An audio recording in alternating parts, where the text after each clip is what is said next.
Rabbi Rosen is, I'll give a little bit of bio about Rabbi Rosen. Rabbi Rosen, David Rosen, is AJC International Director of Interreligious Affairs, have been advancing understanding and good relations between religious communities for more than 40 years. From the time he served as the rabbi of the largest Orthodox Jewish congregation in South Africa. During his tenure as Chief Rabbi of Ireland and throughout the last more than 30 years based in Jerusalem.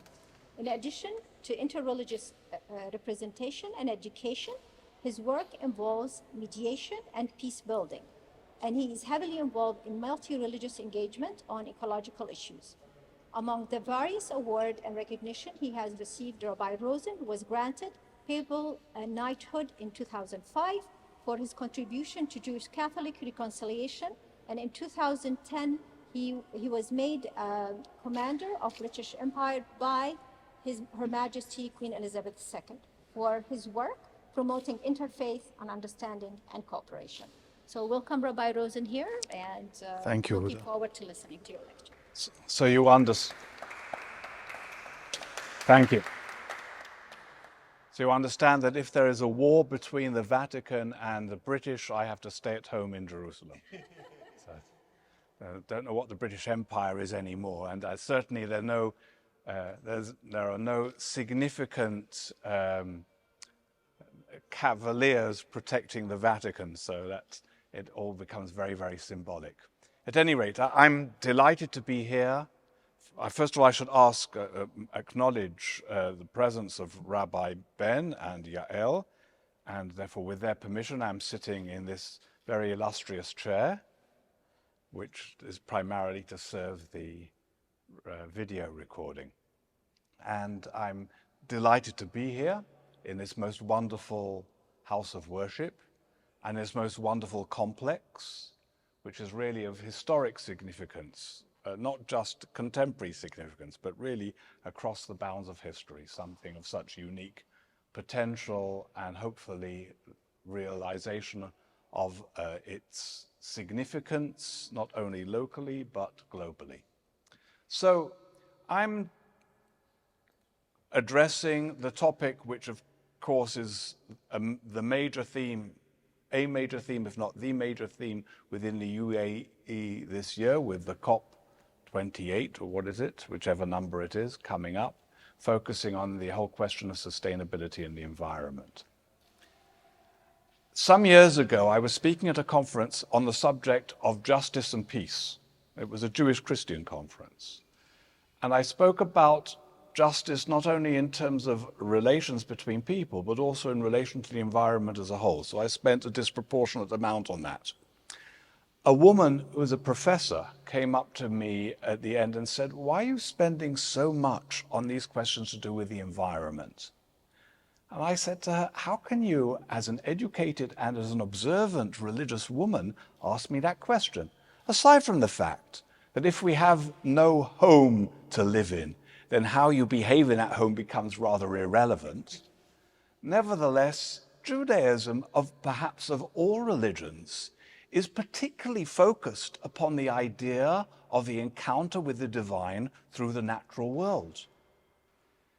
In fact, the main themes of understanding God's presence within the religious expression of Judaism are through the divine presence in history as a redeeming presence, but above all, through the presence of God in creation. And when we pray, and our daily prayers, the main blessing before the reading of the Shema in the morning prayers is focusing on God as creator. And we refer to HaMachadesh B'Tuvo B'Chol Yom Tamid Maseh V'Reshit. We are expressing the appreciation that God is continuously renewing creation, that the natural world is continuously being renewed, and we are celebrating that.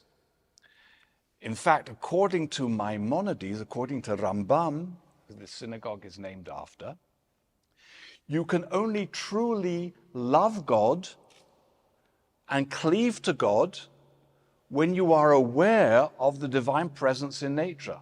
According to Maimonides, without science, you cannot be truly religious. Not only is there no contradiction between religion and science, without understanding the way the world functions, without appreciating the beauty of the natural world, you cannot be truly religious. That's in Yesodei HaTorah, in his most important work introducing his magnum opus, the Yad HaChazakah, in section 2, Mishnah 2. There is also a very important, amongst many midrashim, the homilies. One of the most beautiful is that which concludes the major midrashic work, the Midrash Rabbah, at the end of the cycle of the Torah, on the last verses in Deuteronomy.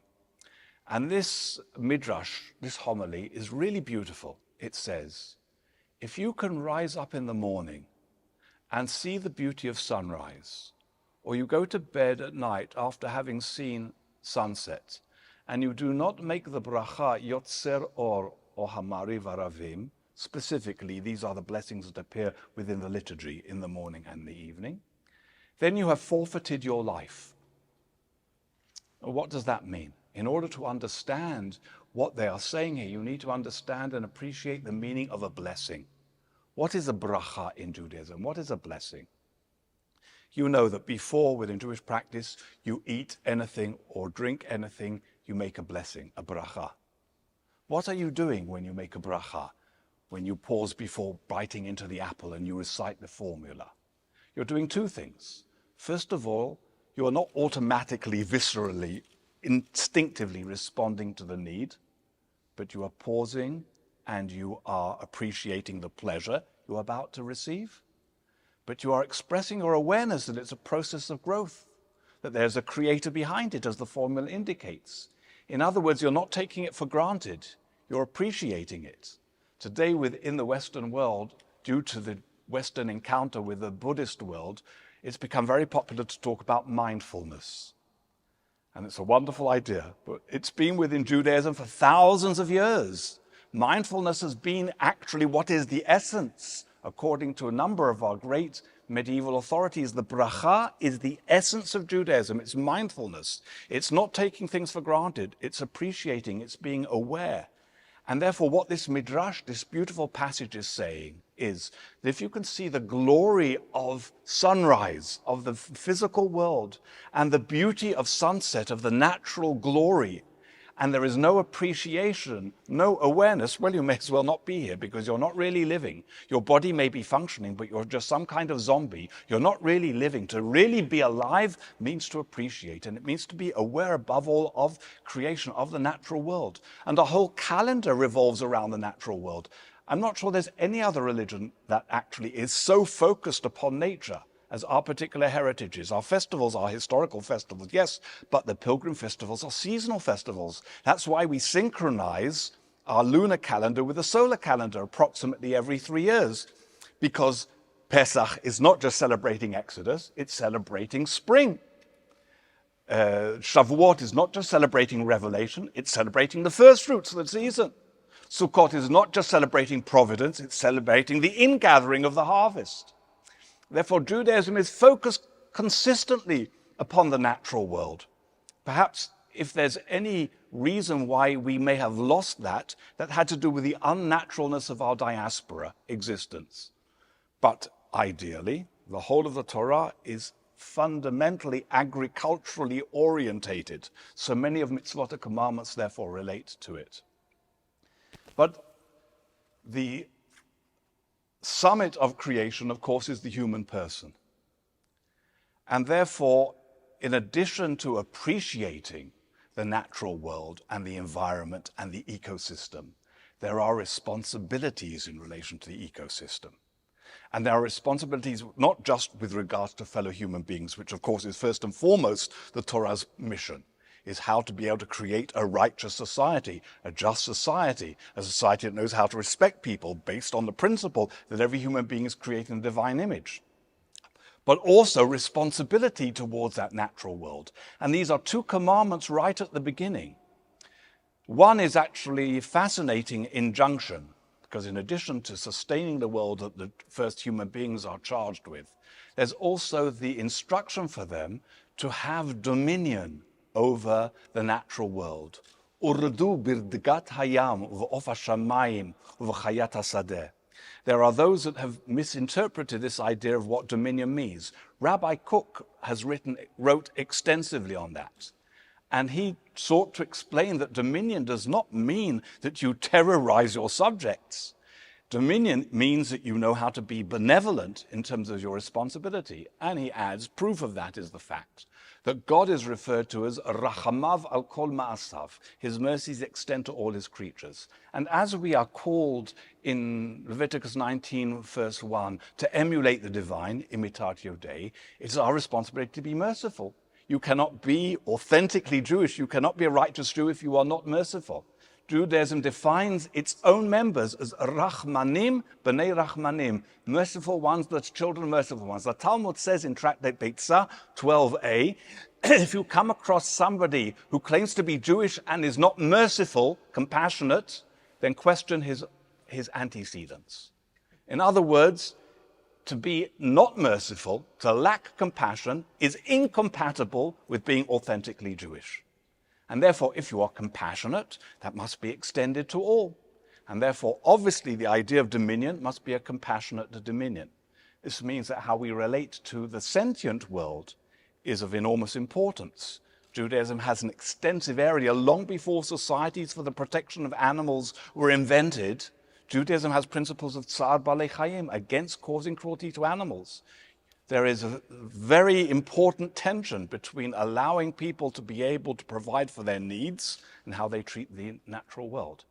But above all, we have this instruction in terms of our subject of most interest, is the charge to the first human beings in the Garden of Eden. Le'ovda or le'shomra. Humans are placed within the natural world. Le'ovda means to work or to develop it.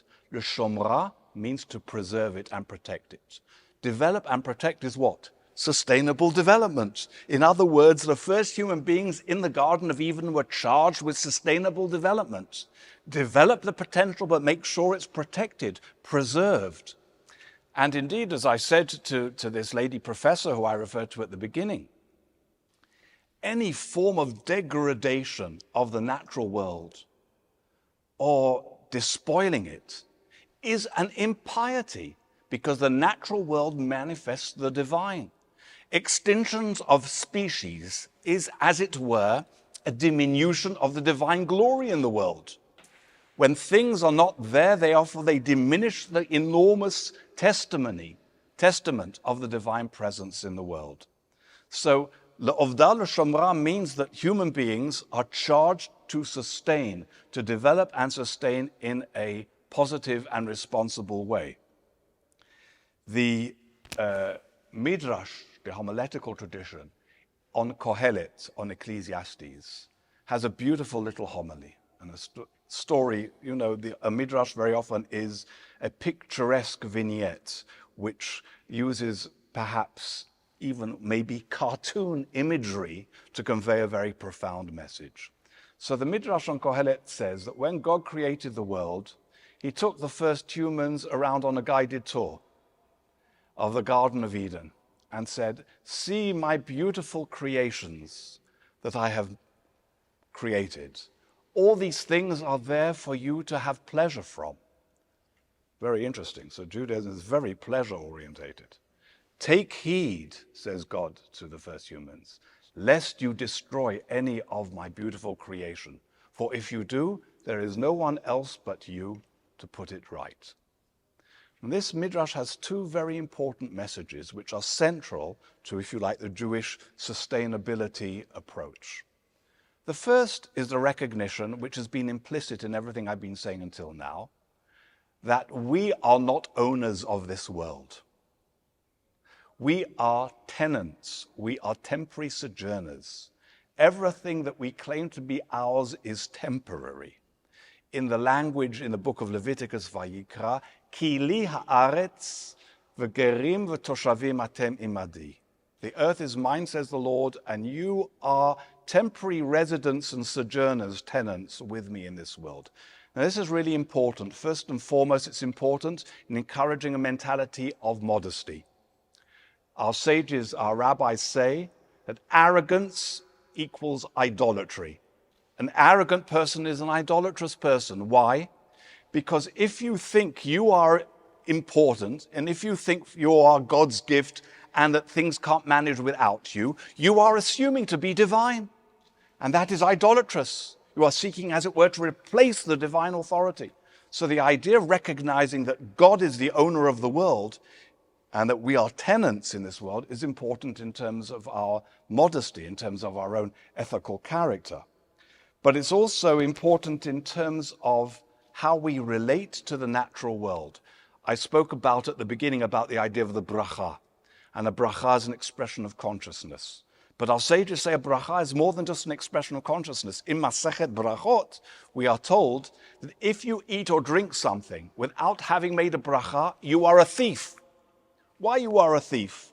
Because everything that you have pleasure and benefit from is essentially from the source of all. And if you are not acknowledging that, then you are presuming that you have a right to it. There's no right. Everything is understood as a gift. When you understand the natural world in a sense of gift and a recognition that it is God's and we are tenants in terms of preserving it, your orientation and your attitude is different. And you can't just automatically exploit at whim and, God forbid, to destroy. And here we therefore come in this image not only to the idea of that God is the source of all, but to a very interesting idea that's also implicit in this midrash that I have described to you. It is a fascinating idea and a rather daring theological idea of Judaism that humans are partners with God. God has created us with a capacity for partnership, that is to develop the natural world and to develop in a responsible way. And that places enormous responsibility with regards to these natural resources. And here comes the most important principle of Judaism with regards to sustainability and how we approach the natural world. It is the principle, the prohibition of bal tashchit. Bal tashchit means you shall not destroy. It is based on the verse in Deuteronomy, Devarim, chapter 20, verses 19 and 20, which actually talks of a situation of war. And you are actually, and our sages understand this to be a defensive war. And you have the possibility now of cutting down trees to use as a battering ram for your own protection against those who are attacking you. You are still told by the Torah that while you can cut down trees for it, you must not cut down a fruit tree. Because a fruit tree is a sustaining, therefore, gift of God, and that sustenance must be respected even in times of some kind of crisis. Well, of course, how this is applied is another matter within Judaism, especially with regards to laws of war and defense. But our sages draw from this prohibition the principle, a fortiori, in other words, a conclusion, that if during situations of where you need to protect yourselves, you can't cut down fruit trees, then obviously in situations other than that, you must not cut down fruit trees. And it's prohibited to cut down a fruit tree.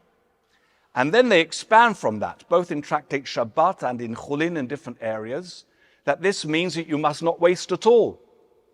Pope Francis has, with his language, it's become very popular because he's well known because of encyclical and Laudato Si, even though there were many, even Christian leaders, both his predecessor, Pope Benedict, and certainly the ecumenical patriarch Bartholomew were much more pioneering in environmental issues before him. But it's good that Pope Francis has a very good image in the world, and as a result, he's been able to do very constructive things. And in this encyclical, I think he has an important message within this. One of his major criticisms is against what he calls a culture of waste.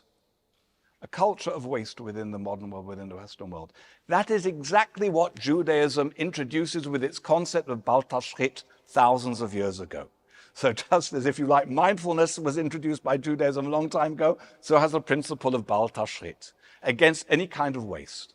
In observant Jewish families, children are brought up not to leave food on the plate. I mean, this is now not just within our own culture, but it's actually a religious concept, not to waste. Of course, you don't force things down a child's mouth if a child doesn't want it, but nevertheless, to encourage them to take smaller portions, to finish them, not to waste them, all out of a sense of consciousness, out of awareness, out of appreciation. The Talmud extends this not only to food, but to all things, and against ostentation. If you don't need extra clothes, don't buy them. Buy what you need. Try and keep it. Don't have a wedding that is over the top. Have a wedding that is nice, appropriate, and can be celebrating, etc. But to overindulge is considered by our sages to be part of the transgression of Bal Tashchit. And that therefore comes to the whole area of sustainability, how to be able to live l'ovda or l'shomra, to develop therefore to have a good life, a pleasurable life, a life of enjoyment, but not a life that degrades the natural world and its resources by seeing these things as just automatically dismissible, as disposable, and as something that one should not give appropriate regard to. The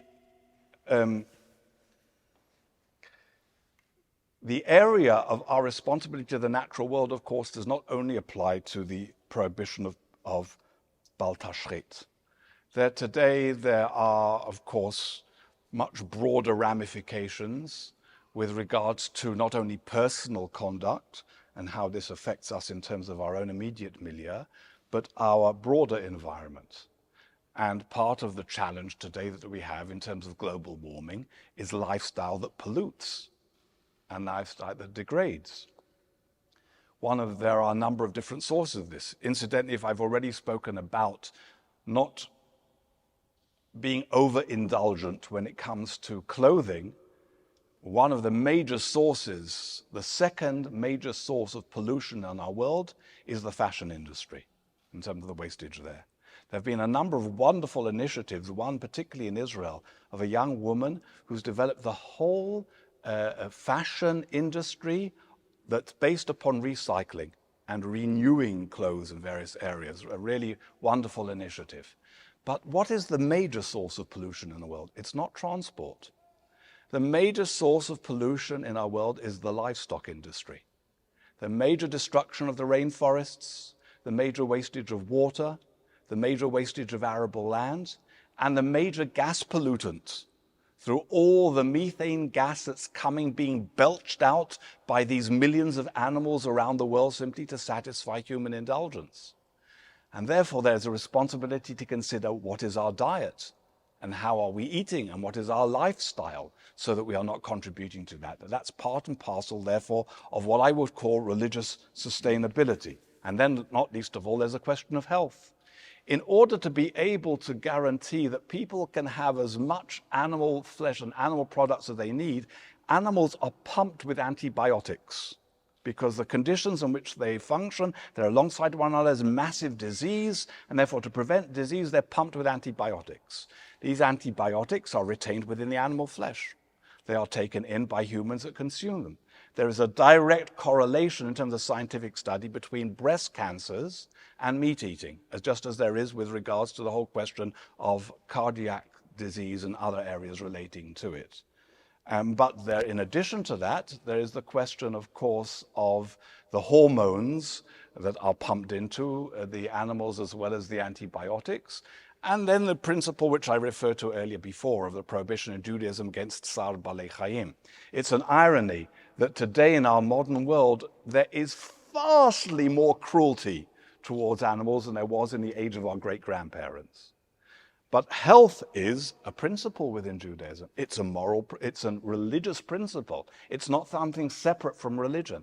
According to Maimonides, Rambam, again, who I quoted before when we were talking with Yesodei HaTorah and his whole approach towards science, according to Rambam, if you do not take care of your health, you are not a religiously correct person.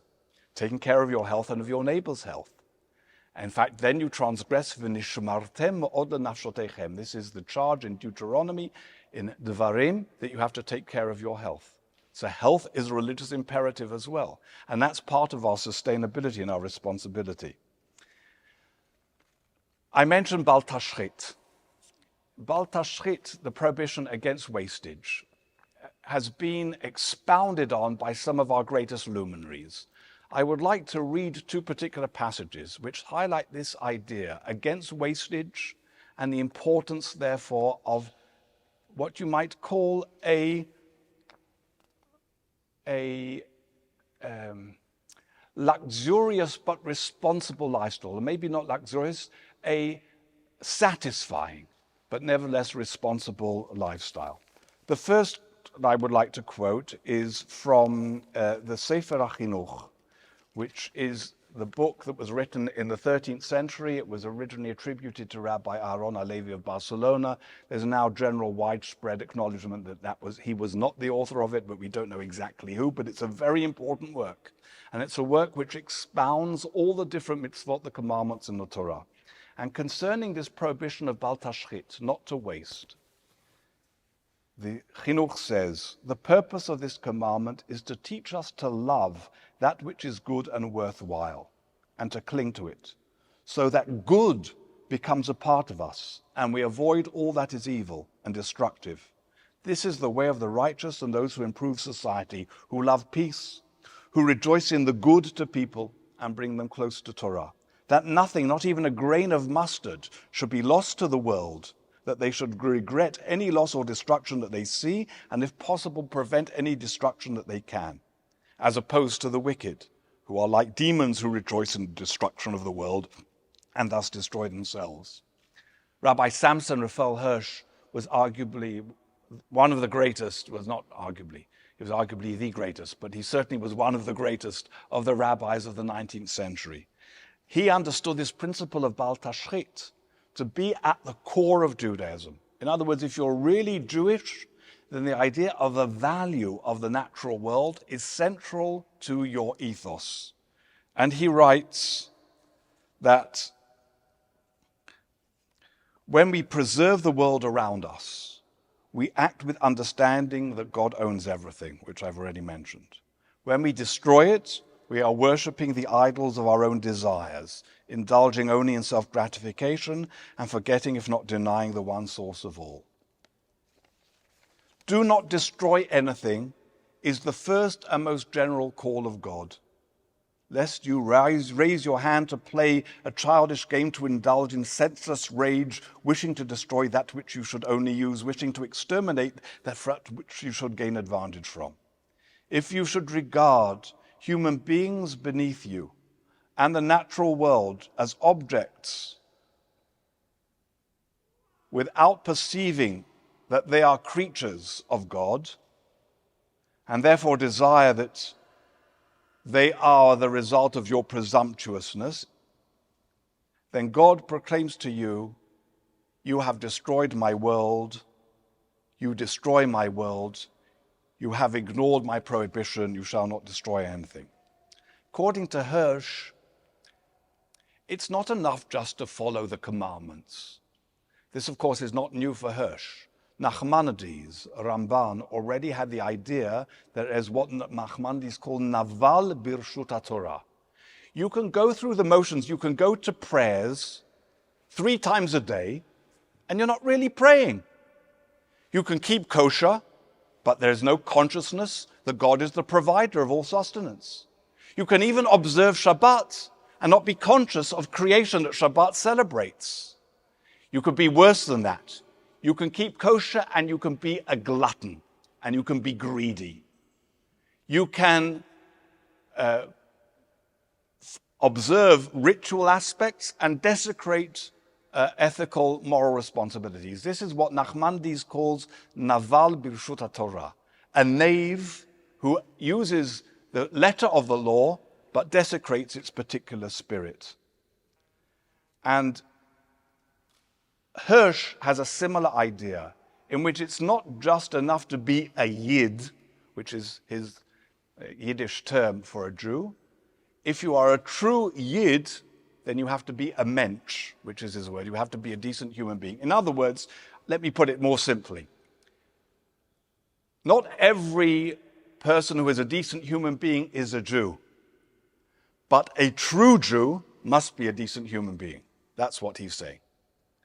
And there is more to Judaism than just being a decent human being. But there is nothing to Judaism if you are not a decent human being. And that Hirsch expounds very powerfully. Only if you use things around you for wise human purposes sanctified by the word as my teaching, then, says God, you are a mensch, and you have the right to use them that I have given to you as a human being. However, if you destroy, if you ruin, at that moment you are no longer truly human, and you have no right to the things around you. I, God, lent them to you for wise use only. Never forget that I entrusted them to you. As soon as you use them unwisely, be it the greatest or the smallest, you commit treachery against me. You commit murder and robbery against my property. You sin against me. That is what God calls to you, and with that God represents the greatest and the smallest against you, and grants the smallest as well as the greatest a right against your presumptuousness. In truth, there is no one more idolatrous than one who can disregard the fact that all things are the property of God, and who presumes to have the right, because he has the might, to destroy them according to a presumptuous act of will. Very powerful language. And this is coming from the most eminent Orthodox rabbi probably of his times, and who is basically expressing a critique of many of his own particular co-religionists. In addition to this central principle, therefore, against waste and against destruction and against degradation of the natural world, we also have paradigms within Judaism, and one we've referred to, and it's the most obvious. Paradigm is the Shabbat. Shabbat is a celebration of God's creation. The Shabbat is not only for the rich or the powerful, no. It's for the manservant, the maidservant, for the animals, for your fields. It's truly not just rest, but restoration. Shabbat is the day of restoration, and actually it renews. And of course, it has significance way beyond the own immediate context. It's the critical aspect probably of Jewish observance, as Ahad Am put it. More than Israel has kept the Shabbat has kept Israel. But it's kept it not only in terms of its own collective identity, it's kept it in terms of its spirituality. And its spirituality is rooted in the recognition that there are 6 days of God's creation. In other words, 6 days you shall work, do develop, but on the Shabbat you rest. That's, again, le'ovda or le'shomra. You have worked for the 6 days, and you preserve that sustainability with the Shabbat. And of course, the other model is the sabbatical year, the Shemitah, which actually expresses the idea even more. I'm going to conclude again with a quote from Hirsch, with regards, actually 2 quotes. One from Erich Fromm, so we get from therefore from the psychological world, and we get from Rabbi Hirsch. If I can find it. I think I probably lost the piece of paper. Oh, here's Erich Fromm. Work is any interference by man, be it constructive or destructive. Rest is a state of peace between man and nature. Man must leave nature aside, not so that it be changed either by building or destroying. On the basis of a general definition, we can understand the Shabbat ritual. Any heavy work like plowing and building is work in this as well as in our modern sense. But lighting a match and pulling up a blade of grass while not requiring any effort are symbols of human interference with the natural process, and thus a breach of natural peace between man and nature.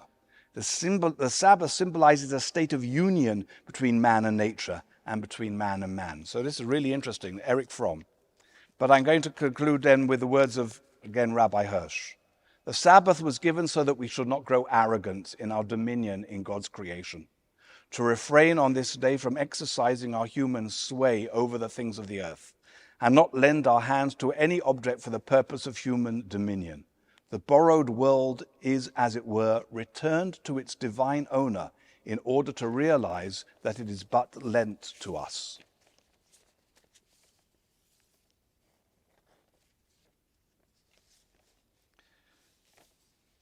I wanted another passage, but I actually can't find it, and I think I've probably left it. There is, it must be here somewhere. Sorry. Oh, here it is. No, it's not. Okay, there is a lovely phrase that I thought I had here from Hirsch, in which he says, can you imagine that we could, in our world, stop transport, close down the bourse, bring our stock exchanges, etc., to a closure for a whole day. Wouldn't that be terrible? The world would perish. In other words, he's being a little bit ironic. You might put it differently today. You could say, imagine a world in which one day you have to shut down your computer and you can't open it at all. You have to shut off your cell phone, your smartphone. For one whole day you can't use it. How could we survive like that? Says Hirsch, not only could you survive, you could preserve the world like that. It's really interesting to see today that not only Pope Francis himself has encouraged the Catholic world to try to rediscover the concept of Shabbat, but major organizations like the Fetzer Institute, which was a big institute in America, is putting out recommendations to people, not to Jews, how to keep the Sabbath in a way that preserves your own sensibility, your own sense of connectedness to family, your own sense of connectedness to community, and your connectedness to the natural world. This is the amazing resources and wisdom of Judaism that is so pertinent to the challenges we face today in terms of our environment and of our ecosystem. And I will close finally, with a story about Choni HaMa'agel. You probably know this story in Tractate Tanit. Choni HaMa'agel, which means Choni, the circle maker. The story is told he was a brilliant rainmaker. He was such a righteous person that he would draw a circle around and he would say to God, I'm not getting out of this circle until the rain comes. But it's not about his rainmaking achievement. I want to tell you the story is told about how Choni HaMa'agel, who, if you like, is the precursor of Rip Van Winkle. He goes to sleep and he wakes up after a very long time and discovers things have been going on in his absence. But he meets a man who is planting a carob tree. And he says, what are you doing? He says, I'm planting a carob tree. He says to him, and how long does it take to bear fruit? He says, actually, a carob will take probably about 70 years before it bears fruit. So he says, well, do you think you'll eat that fruit? He said, obviously not. So he says, and why are you planting it? He says, I came into this world and there were carob trees. So somebody planted for me. It's now my responsibility to plant for future generations. And that's part of, therefore, the charge of sustainability. We may be able to survive at the rate we're going in terms of our world with the exploitation and the decimation and the degradation. But our children won't if we carry on this way. And therefore the need to change is not only our responsibility to God's creation, not only a testimony of our appreciation, it's our responsibility to future generations to ensure that this world is as blessed for them as it has been for us. Thank you.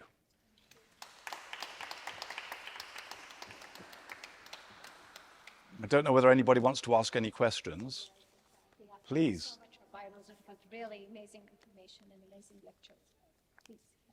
I have a question about meat. Is there any mitzvah of eating meat? Because I heard many times that for Shabbat we should eat meat. So that's really interesting. Some seder, for example, in Pesach we have the bon. So those are different questions. So there are three different questions really. Actually, there are four. One is the approach towards meat eating generally. Then there's approach towards Shabbat. Then there's issue with regards to Pesach. And there's issue with regards to sacrifices. Okay. So it is clear that the Torah mandates meat eating. It allows people to eat meat. The question is today not whether you can eat meat, but whether the conditions under which meat is produced today mean that this is legitimate. So my argument would be the conditions under which meat is produced raise serious questions as to whether even if it's a legitimate end, it's been a legitimate means. And Judaism teaches the principle of ein mitzvah haba ba'avera. Even if it's a holy goal, it must come through legitimate means and can't come through illegitimate means. Now, there have been great vegetarians and vegans in the course of Jewish history. In modern times, one of the greatest was Rabbi Abraham Isaac HaKohen Kook, Rabbi Kook. But Rabbi Kook would eat some meat on the Sabbath for Shabbat. There were others who didn't. There was the Kamenetzer Maggid, who was a great Hasidic leader. Also, there were those of the medieval, both Rabbi Joseph Albo, the author of the Karim, and the Abarbanel, both wrote that it's preferable not to eat meat at all. And even the Ari, who many Hasidim, especially Matz Chabad, quote as justification for them, quotes the Talmud that says a truly God-fearing person should abstain from meat. So those are the sources. But counter to that is the comment that also appears in Tractate Shabbat, Ein simcha ela babasar v'yain. There is no celebration without meat and wine. But what people don't quote is the next phrase. In other words, they chopped it off. It says, Ein simcha babasar v'yain, mi'az shenechrav beit hamikdash ein simcha ela bayain. And since the temple was destroyed, celebration is only with wine. Now, actually, Maimonides brings the first part. So Maimonides reintroduces meat, even though the Talmud says that since the temple is destroyed, no. But however, there's a big discussion, and there's an encyclopedic work of Rabbi Chizkiah Medini, which is called the Shtei Chemed.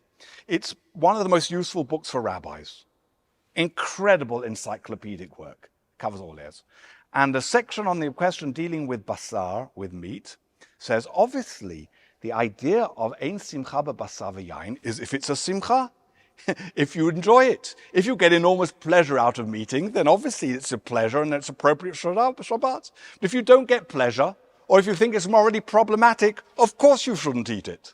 So it's absolutely categorical there in terms of the many sources he brings, various ones he masters. The Shtei Chemed is just mastering the different sources, but it's all categorical. It's only a simcha if it's a simcha. It's only a celebration if it's a genuine pleasure for you. If you find it morally problematic, let alone physically problematic, obviously not. So that's with regards to Shabbat. Pesach is absolutely unanswerable. No vegan can give you a satisfactory answer for Pesach. If when the Beit HaMikdash, the temple, is rebuilt, and Jews are once again operating in terms of temple services, once a year, even vegans will have to eat at least a kazait, an olive's worth of lamb. Unless the Messiah tells us we don't need to. So we'll see what happens there. And then you come to the whole question with regards to offerings, korbanot. The rabbis I mentioned, both the Abarbanel and Albo, and especially Rav Kook and his greatest Talmid, the Nazir, Rabbi David Cohen, all point to the statement of our sages that say, "Le'atid lavo yibatlu kol habonot chutz mikorban minchav." In the future, all offerings will be eliminated except for the Thanksgiving offering. The Thanksgiving offering can come in different forms, and it can come just as a meal offering. So according to Rabbi Kook, when the temple is rebuilt and offerings are reinstituted, they will only be vegetable offerings. There will be no animal offerings. Thank you. Yes, please, Menaz. It's you. There's only one Menaz. How many are there? Doesn't matter. I love unfair questions. Interesting, this central point that you made about the median that has been, that probably nature that has been misrepresented and misinterpreted, and the way that you presented it as the median, not for man to rule not as a master, but to rule as a king. It is very care for that. I can't claim any credit. That's Rabbi Kook again. But my question is to ask that what you presented from a perspective of Judaism, right, and then textually, one can present this from Christian text and Muslim text and Greek text. I just want to see whether what is it even an interesting question, right? But I do know that you want to address that, right? Well, I'm very happy to. I'm familiar with Christian and Muslim and Greek environmentalists, but I don't know of any religion, except for the religions of the East. I don't know of any of the Western religions that have the same focus upon the natural world in the way Judaism does. Definitely, from terms of my knowledge of Christianity and Islam, nowhere near it. Doesn't mean that there aren't other things that they have, that are even other areas where they might be far more developed than Judaism is. But in terms of the relationship to the natural world, in terms of its liturgy, our prayers, in terms of the calendar celebration, and in terms of the mitzvot, the actual commandments, I don't know of anything like it.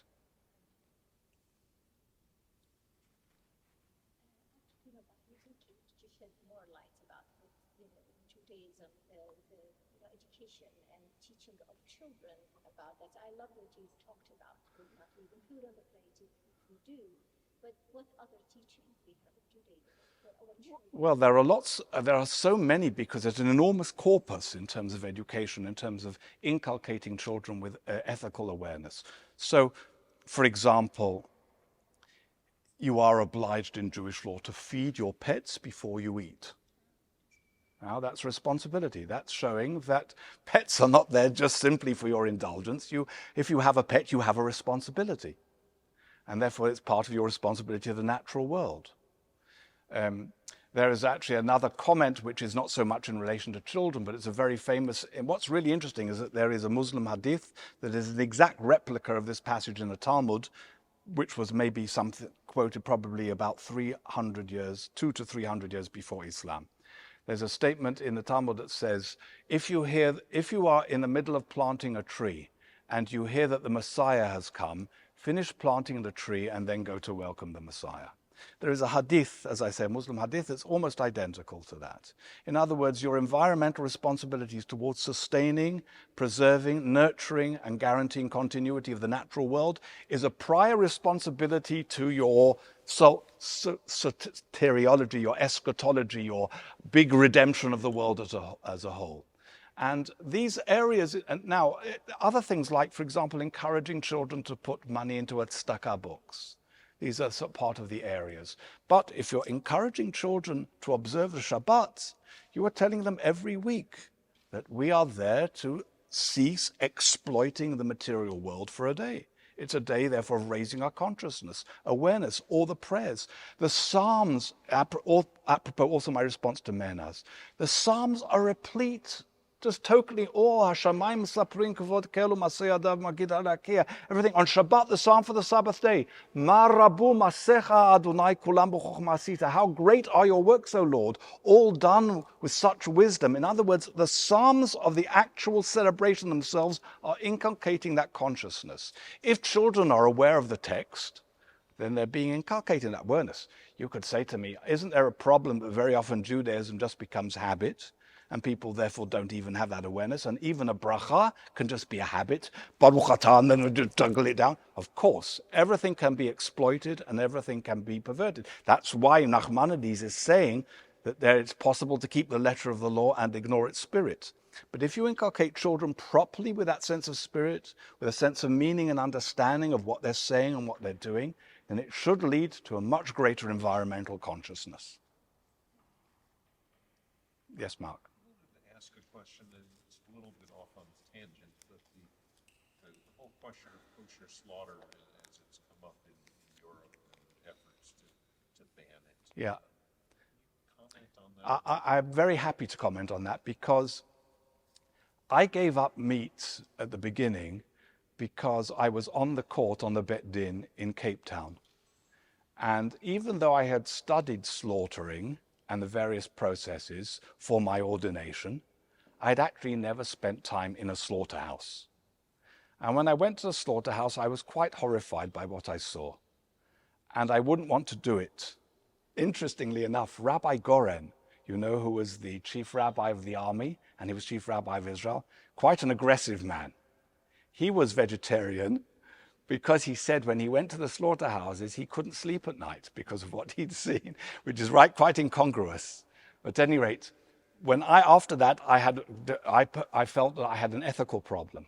Is it right for me to benefit from the actions of somebody who's doing something I wouldn't want to do? And because I felt that it wasn't, and it was very difficult for me. When I started giving up meat, I don't know what it's like to go off drugs, but I imagine it was how I felt.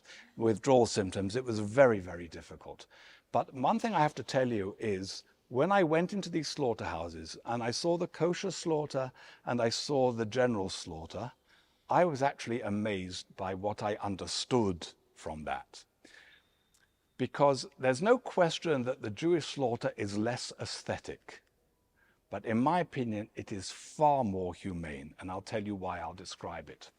In the general slaughtering house area, what happened is you have electrodes, which is now like the Swiss insist. You have to electrocute the animal first, and only then. The electrodes hang down from the roof, from the electricity sources, and there's a man there who's basically banging the heads of the cows as they come through with these electrodes.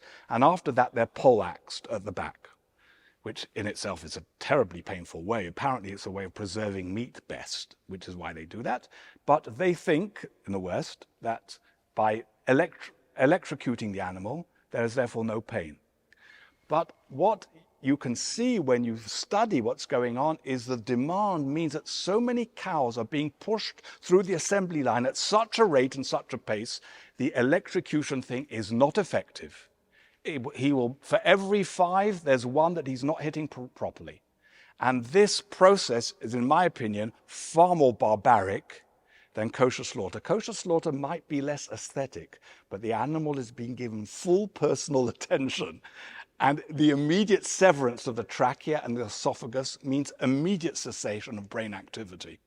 So I would be very happy in this world, unless you're living in farmyard conditions. I should actually qualify that. If you're living in farmyard conditions, I don't see any halachic Jewish problem with any of the things, eggs, dairy, or meat. But in terms of the mass production industry, I see many problems both in transportation, how the animals are taken, how the animals are treated, what's pumped into the animals. But the actual act of slaughter, the kosher act of slaughter, I consider to be a far more humane act than it is with the general production. I wanted to say thank you so much, Rabbi Rosen. I think this feels like the first official shiur. Really, in Moses Ben Maimon Synagogue, and we could not be more grateful. Tonight we have a dinner which is vegan? With all options. Oh, it is? I was going to make a joke and say with burgers and steak, but I mean, there's really no person who we would rather have deliver the first shiur with such eloquence and really fine attention to, both what is so true of our tradition, from our tradition, but also so relevant to today. So on behalf of the host of the Maimon Synagogue, I just want to say thank you very, very much. Thank you. And thank you again for allowing me to be in this chair and to make this presentation in your shul.